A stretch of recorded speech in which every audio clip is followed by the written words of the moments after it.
எது திறமையான முடிவு?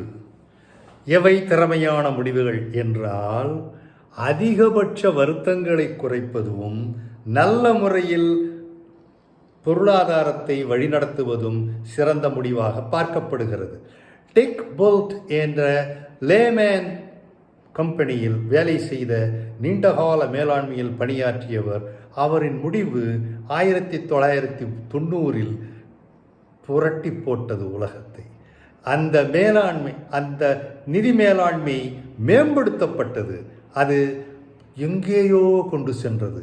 அவர் நினைத்து கொண்டார் அதுதான் சரியான முறை என்று.